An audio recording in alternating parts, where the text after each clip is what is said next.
നമസ്കാരം. കേരളത്തിൽ ബി.ജെ.പിയെ സംബന്ധിച്ച് ഏറ്റവും വലിയ പ്രതീക്ഷകൾ നൽകിയ ഒരു തിരഞ്ഞെടുപ്പായിരുന്നു കഴിഞ്ഞ പാർലമെന്റ് തിരഞ്ഞെടുപ്പ്. തൃശ്ശൂരിൽ ബി.ജെ.പിയുടെ ചരിത്ര വിജയത്തോടനുബന്ധിച്ച് കേരളത്തിലെ മുഴുവൻ ബി.ജെ.പി പ്രവർത്തകരും വലിയ രീതിയിലുള്ള ആവേശത്തിലാണ്. 2025 നടക്കുന്ന തദ്ദേശ സ്വയംഭരണ സ്ഥാപനങ്ങളിലേക്കുള്ള തിരഞ്ഞെടുപ്പും അതോടൊപ്പം തന്നെ 2026 നടക്കുന്ന നിയമസഭാ തിരഞ്ഞെടുപ്പുമെല്ലാമാണ് ബി.ജെ.പിയുടെ പ്രധാനപ്പെട്ട ലക്ഷ്യം. 19% മുകളിലാണ് ബി.ജെ.പി നേടിയ ഒരു വോട്ട് ബാങ്ക് എന്നുള്ളത് നമ്മൾക്ക്, അല്ലെങ്കിൽ വോട്ടിംഗ് ശതമാനം എന്നുള്ളത് നമ്മൾക്ക് എല്ലാവർക്കും ഇതിനോടകം തന്നെ വ്യക്തമായിരിക്കുകയാണ്. അപ്പോൾ ഇതെല്ലാം, ഈ കണക്കുകളെല്ലാം കൃത്യമായിട്ട് വെച്ച് നോക്കുന്ന സമയത്ത് ബി.ജെ.പിക്ക് 30 സീറ്റിലെങ്കിലും നിഷ്പ്രയാസം വിജയിച്ച് കയറാൻ പറ്റുന്ന ഒരു രാഷ്ട്രീയ സാഹചര്യത്തിലേക്ക് കേരളത്തിലെ ഈ രാഷ്ട്രീയ ചിന്താഗതി തന്നെ മാറിയിരിക്കുന്നു എന്നുള്ളതാണ് ഒരു യാഥാർത്ഥ്യം. ഇപ്പോൾ പുതുതായിട്ട് മറ്റൊരു വാർത്ത ഇപ്പോൾ പുറത്തു വരുന്നത്, കേരളത്തിൽ വീണ്ടും ഒരു ഉപതെരഞ്ഞെടുപ്പ് വരികയാണ്. അത് പാലക്കാടും ചേലക്കരയിലും അതോടൊപ്പം തന്നെ വയനാട്ടിലുമാണ്. അപ്പോൾ വയനാടിനെ സംബന്ധിച്ച് കോൺഗ്രസ് എന്ന് പറയുന്ന രാഷ്ട്രീയ പ്രസ്ഥാനത്തിന് വളരെയധികം പ്രതീക്ഷയുള്ള ഒരു മണ്ഡലം തന്നെയാണ്. അവർക്കൊരു തരത്തിലുമുള്ള ഒരു വെല്ലുവിളി ഉണ്ടാക്കാൻ ബി.ജെ.പിക്കാണെങ്കിലും ഇടതുപക്ഷത്തിനാണെങ്കിലും അവിടെ സാധിക്കില്ല. പ്രിയങ്ക ഗാന്ധി അവിടെ സ്ഥാനാർത്ഥിയാകും എന്നുള്ള രീതിയിലേക്കുള്ള കാര്യങ്ങളൊക്കെയാണ് വരുന്നത്. പക്ഷെ ബി.ജെ.പിക്ക് വലിയ പ്രതീക്ഷകൾ നൽകുന്ന ഉപതെരഞ്ഞെടുപ്പ് കൂടിയാണ് ഇതെന്നുള്ളതിലും ഒരു തർക്കമില്ല. കാരണം ചേലക്കരയും പാലക്കാടും നമ്മൾ പ്രധാനമായിട്ട് നോക്കുന്ന സമയത്ത് CPM എന്ന് പറയുന്ന രാഷ്ട്രീയ പ്രസ്ഥാനത്തിന് കാര്യമായിട്ടുള്ള സ്വാധീനമുള്ള 2 മണ്ഡലങ്ങളാണെങ്കിലും പാലക്കാട് കുറെ നാളുകളായിട്ട് കോൺഗ്രസിന്റെ കൈകളിൽ കൃത്യമായിട്ട് ഷാഫിയെ പോലെയുള്ള ഒരു വലിയ ജനകീയനായിട്ടുള്ള ഒരു സ്ഥാനാർത്ഥി എന്നുള്ള രീതിയിലേക്ക് പാലക്കാട് എന്നും അത് കോൺഗ്രസിനെ സുരക്ഷിതമായിട്ട് നിലനിർത്താൻ സാധിച്ചിരുന്നു.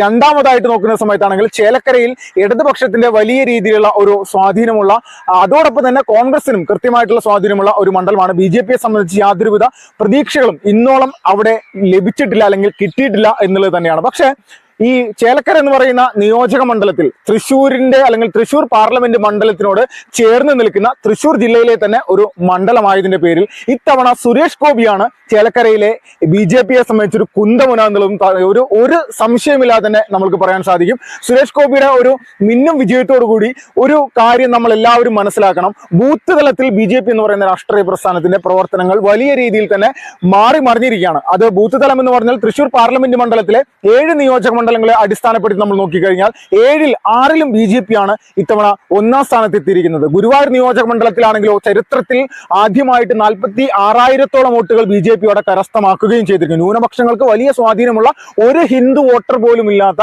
പല ബൂത്തുകളിലും മുസ്ലിം സമൂഹത്തിന് വലിയ രീതിയിൽ 100% മുസ്ലിം സമൂഹം ഉള്ള ബൂത്തിൽ പോലും ബി.ജെ.പി അവിടെ വോട്ടുകൾ നേടിയിരിക്കുന്നു എന്ന് പറയുന്ന ഒരു ചരിത്രപരമായിട്ടുള്ള ഒരു തിരഞ്ഞെടുപ്പ് കൂടിയാണ്. അപ്പോൾ ഇതെല്ലാം എടുത്തു നോക്കുന്ന സമയത്ത് ന്യൂനപക്ഷ വിഭാഗത്തിന്റെ ഇടയിൽ നിന്നടക്കം ബി.ജെ.പി എന്ന് പറയുന്ന രാഷ്ട്രീയ പ്രസ്ഥാനത്തിന് ഈ കേരളത്തിൽ പോലും വലിയ രീതിയിലുള്ള ഒരു മാറ്റം ഉണ്ടാക്കാൻ സാധിക്കുന്നെങ്കിൽ ചേലക്കരയിലും പാലക്കാടും ഇത് വലിയ ഒരു മാറ്റത്തിനുള്ള ഒരു തുടക്കമാണെന്നതിൽ തർക്കമില്ല. ബി.ജെ.പിയുടെ കുന്തമുനയായിട്ട് ചേലക്കരയിൽ പ്രവർത്തിക്കാൻ പോകുന്നത് സുരേഷ് ഗോപിയുടെ എഫക്റ്റ് ആയിരിക്കുമെന്നുള്ള ഒരു തർക്കമില്ല. സുരേഷ് ഗോപിയുടെ പ്രചരണത്തിന് ഇറങ്ങിക്കഴിഞ്ഞാൽ ഈ വളരെ വർഷങ്ങളായിട്ട് നടക്കുന്ന പല ഘട്ടങ്ങളിലായിട്ടുണ്ടായ തിരഞ്ഞെടുപ്പിൽ ബി.ജെ.പി എന്ന് പറയുന്ന രാഷ്ട്രീയ പ്രസ്ഥാനത്തിന് കാര്യമായിട്ടുള്ള ഒരു ചലനവും സൃഷ്ടിക്കാൻ സാധിക്കാത്ത ഒരു മണ്ഡലത്തിൽ അത് വലിയ രീതിയിലുള്ള ഒരു മാറ്റം ഉണ്ടാക്കാൻ പോവുകയാണ്. ചേലക്കരയിലെ ബി.ജെ.പി നേതൃത്വം ഇത്തവണ വലിയ രീതിയിലുള്ള ഒരു പ്രതീക്ഷയിലാണ്. അത് സുരേഷ് ഗോപി എന്ന് പറയുന്ന വ്യക്തിയുടെ വലിയ രീതിയിലുള്ള ഒരു ജനകീയ സ്വാധീനം തന്നെയാണ്. അപ്പൊ ജനങ്ങളെ സ്വാധീനിക്കാൻ അല്ലെങ്കിൽ ആകർഷിക്കാൻ അദ്ദേഹത്തിനുള്ള കഴിവ്, അത് ചേലക്കരയിൽ ഏത് ബി.ജെ.പിക്ക് ഏത് സ്ഥാനാർത്ഥി വന്നാലും ശരി അത് പൂർണ്ണമായിട്ടും ബി.ജെ.പിക്ക് ഗുണം ചെയ്യും. അത് സുരേഷ് ഗോപിയുടെ ഒരു സാന്നിധ്യം തന്നെയായിരിക്കും. അപ്പോൾ സുരേഷ് ഗോപി മുന്നോട്ട് വെക്കുന്ന പല ആശയങ്ങളും തൃശ്ശൂർ പാർലമെന്റ് മണ്ഡലത്തിലെ ജനങ്ങൾ അത് ഉൾക്കൊണ്ടതിന്റെ പ്രധാനപ്പെട്ട കാരണം എന്താണെന്ന് വെച്ചാൽ ബി.ജെ.പി വർഷങ്ങളായിട്ട് ഇവിടെ പയറ്റിപ്പോരുന്ന പല കാര്യങ്ങളും ജനങ്ങൾ അത് നരേന്ദ്രമോദി എന്ന് പറയുന്ന വ്യക്തി കേന്ദ്രം ഭരിക്കുന്നതിന്റെ പേരിൽ മാത്രമാണോ ഇവരിങ്ങനെ പറയുന്നത് എന്നുള്ള രീതിയിലേക്കുള്ള പല കാര്യങ്ങളും മാത്രമായിരുന്നു കേരളത്തിലെ ജനങ്ങൾ ഇത്രയും കാലം കണ്ടിരുന്നത്. 2014 മുതൽ 2024 വരെയുള്ള ഈ 10 വർഷത്തെ കാലയളവിൽ ബി.ജെ.പിക്ക് പല ഉപതെരഞ്ഞെടുപ്പിലും വലിയ രീതിയിലുള്ള തിരിച്ചടികൾ നേരിട്ടിട്ടുണ്ട്. അതിപ്പോ അവസാനമായിട്ട് നമ്മളെല്ലാവരും പരിശോധിച്ച എറണാകുളം ജില്ലയിൽ നടന്ന, തൃക്കാക്കരയിൽ പോലും നടന്ന ഉപതെരഞ്ഞെടുപ്പ് ബി.ജെ.പി വോട്ട് കുറയുന്ന അവസ്ഥയായിരുന്നു. അതോടൊപ്പം തന്നെ നമ്മുടെ കോട്ടയം ജില്ലയിലെ ഉമ്മൻചാണ്ടിയുടെ മണ്ഡലമായിട്ടുള്ള പുതുപ്പള്ളിയിൽ പോലും ഇതേ ഒരു സ്ഥിതിവിശേഷം തന്നെയാണ്. അപ്പോൾ ഇങ്ങനെ ഒരു സാഹചര്യം നമ്മുടെ കേരളത്തിൽ BJP എന്ന് പറയുന്ന രാഷ്ട്രീയ പ്രസ്ഥാനം ഉപതെരഞ്ഞെടുപ്പിൽ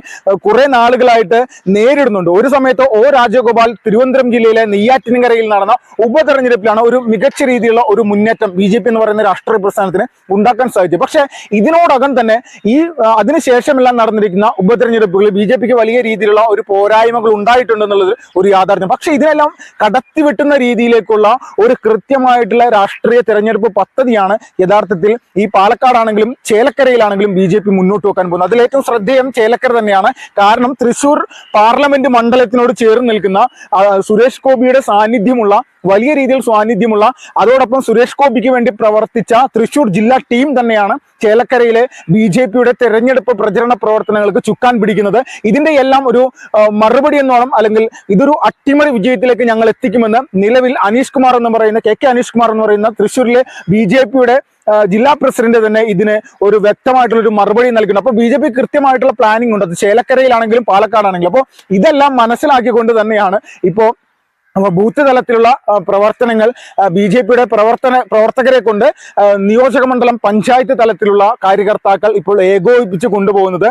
ഇതിൽ ഒരു മാറ്റമില്ല എന്നുള്ളതിന്റെ പ്രധാനപ്പെട്ട കാരണം കഴിഞ്ഞ കുറെ വർഷങ്ങളായിട്ട് കേരളത്തിൽ BJPയുടെ പ്രവർത്തനത്തിൽ ഇലക്ഷൻ വരുന്ന സമയത്ത് പോലും പല അലംഭാവങ്ങൾ ഉണ്ടായിരുന്ന സമയങ്ങൾ ഉണ്ടായിട്ടുണ്ട്. പക്ഷെ ഇതിനെല്ലാം ഒരു തുടച്ചു നീക്കിക്കൊണ്ട് BJPയുടെ നിലവിലെ സംഘടനാ സംവിധാനങ്ങൾ എല്ലാം ഉപയോഗിച്ചുകൊണ്ട് പൂർണ്ണമായിട്ടും ഒരു മണ്ഡലത്തിൽ എങ്ങനെയാണ് ഈ ഒരു രാഷ്ട്രീയ പ്രസ്ഥാനത്തിന് ഏതെല്ലാം തരത്തിൽ വോട്ടുകൾ സമാഹരിച്ചുകൊണ്ട് മുന്നോട്ട് പോകാൻ സാധിക്കുമെന്നുള്ളതിന്റെ പൂർണ്ണ സജ്ജമായിട്ടുള്ള സംവിധാനങ്ങളോട് കൂടി തന്നെയാണ് ഇപ്പോൾ ഇവരിങ്ങനെ മുന്നോട്ട് പോകുന്നത്. അപ്പോൾ ഇതെല്ലാം ഈ രാഷ്ട്രീയ പ്രസ്ഥാനത്തിന് വലിയ രീതിയിലുള്ള ഒരു പ്രതീക്ഷ നൽകുന്നതാണ്. അത് ചേലക്കരയിൽ തൃശ്ശൂർ ജില്ലയിൽ എങ്ങനെയാണോ സുരേഷ് ഗോപിയുടെ സ്വാധീനം വേരുറപ്പിച്ചത്, അതുപോലെ തന്നെ ഈ ചേലക്കരയിലും സുരേഷ് ഗോപിയുടെ പ്രവർത്തന സംവിധാനങ്ങളോട് കൂടി തന്നെ ചേലക്കര നിയോജക മണ്ഡലത്തിൽ ഒരു അട്ടിമറി വിജയത്തിനായിട്ടാണ് BJP ശ്രമിച്ചുകൊണ്ടിരിക്കുന്നത്. Vipinlal, first report.